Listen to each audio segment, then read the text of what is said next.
네, 여러분 안녕하십니까? 정치데스크 이용환입니다.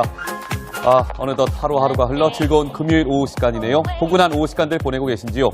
정치데스크 시간에 오신 걸 따뜻하게 환영하겠습니다. 정치데스크 팀이 오늘 하루 열심히 취재한 뉴스를 지금부터 하나하나 소개해드리도록 하죠.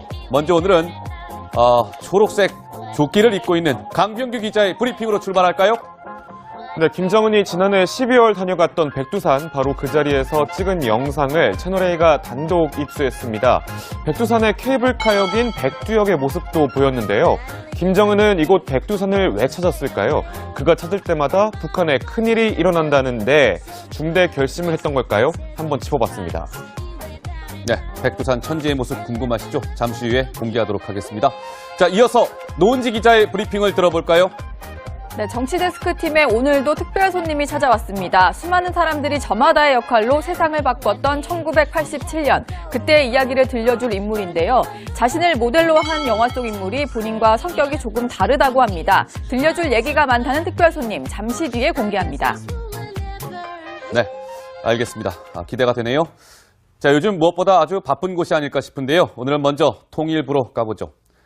오늘 오전 북한이 우리 측 회담 제의를 수락하면서 문재인 정부의 첫 남북 당국 회담이 드디어 성사가 됐습니다. 취재 기자를 연결하도록 하죠. 자, 유승진 기자가 나가 있습니까? 네, 통일부입니다. 네, 북한이 언제 수락을 했고 앞으로 그럼 진행 상황 어떻게 되는 겁니까? 네, 지난 화요일이죠. 이 조명균 통일부 장관이 1월 9일 판문점 평화의 집에서 남북 간 고위급 회담을 열자는 제의를 북한이 전격 수락했습니다. 오늘 우리 시간으로 10시 16분쯤 이 북한이 전통문을 보내서 의사를 표현을 해온 건데요. 지난 2015년 12월 이 남북 차관급 회담 이후 약 2년여 만입니다. 이어 회담 개최와 관련한 실무적 문제들은 앞으로 문서 교환 방식으로 협의해 나가자 이렇게 전해왔고요. 내용을 보면요. 북한은 평창올림픽 참가를 비롯해 남북 관계 개선 문제를 논의하자는 우리의 제안을 사실상 남한이 호응한 점을 환영한다 이렇게 전해왔습니다. 사실상 북한이 올림픽 참가 외에도 남북 간 다른 의제들까지 협상 테이블에 올리겠다 이런 적극적인 의지를 내비친 것으로 보입니다. 이 회담 테이블에 각각 누가 앉게 될지도 관심사입니다. 아직 결정되진 않았지만 이 전통문 명의를 보면 어느 정도 유추는 해볼 수 있습니다. 명의는 조선중앙TV로 판문점 연락 채널을 게시를 알렸던 리선권 조평통위원장으로 되어 있습니다. 수신은 조명균 통일부 장관으로 되어 있는데요. 현재로서 이들이 회담에 나설 가능성이 큽니다. 이 북한이 예측을 깨고 우리 측 회담 제의를 사실상 역제한 없이 그대로 수용을 했습니다. 이 한미 정상이 어젯밤 한미 군사 훈련을 연기하자는데 사실상 전격 합의를 모았고 북한이 12시간도 채 안 돼 이에 화답한 것으로 풀이됩니다. 지금까지 통일부에서 전해드렸습니다. 인물이 본인과 성격이 조금 다르다고 합니다. 들려줄 얘기가 많다는 특별 손님, 잠시 뒤에 공개합니다. 네, 알겠습니다. 기대가 되네요. 자, 요즘 무엇보다 아주 바쁜 곳이 아닐까 싶은데요. 오늘은 먼저 통일부로 가보죠.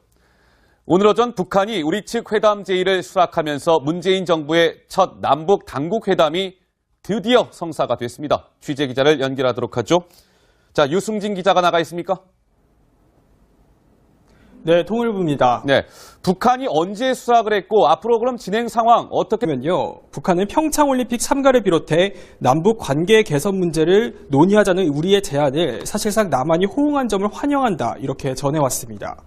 사실상 북한이 올림픽 참가 외에도 남북 간 다른 의제들까지 협상 테이블에 올리겠다 이런 적극적인 의지를 내비친 것으로 보입니다. 이 회담 테이블에 각각 누가 앉게 될지도 관심사입니다. 아직 결정되진 않았지만 이 전통문 명의를 보면 어느 정도 유추는 해볼 수 있습니다.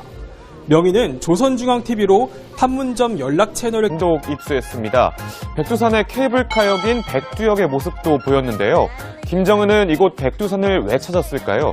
그가 찾을 때마다 북한에 큰일이 일어난다는데 중대 결심을 했던 걸까요? 한번 짚어봤습니다.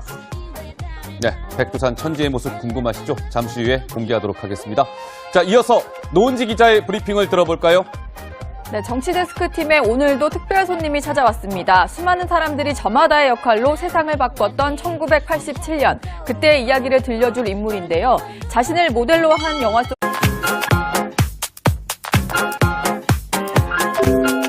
네, 여러분 안녕하십니까? 정치데스크 이용환입니다. 어느덧 하루하루가 흘러 즐거운 금요일 오후 시간이네요. 포근한 오후 시간들 보내고 계신지요? 정치데스크 시간에 오신 걸 따뜻하게 환영하겠습니다. 정치데스크 팀이 오늘 하루 열심히 취재한 뉴스를 지금부터 하나하나 소개해 드리도록 하죠. 먼저 오늘은 초록색 조끼를 입고 있는 강병규 기자의 브리핑으로 출발할까요? 네, 김정은이 지난해 12월 다녀갔던 백두산 바로 그 자리에서 찍은 영상을 채널A가 어떻게 되는 겁니까? 네, 지난 화요일이죠. 이 조명균 통일부 장관이 1월 9일 판문점 평화의 집에서 남북 간 고위급 회담을 열자는 제의를 북한이 전격 수락했습니다. 오늘 우리 시간으로 10시 16분쯤 이 북한이 전통문을 보내서 의사를 표현을 해온 건데요. 지난 2015년 12월 이 남북 차관급 회담 이후 약 2년여 만입니다. 이어 회담 개최와 관련한 실무적 문제들은 앞으로 문서 교환 방식으로 협의해 나가자 이렇게 전해왔고요. 내용을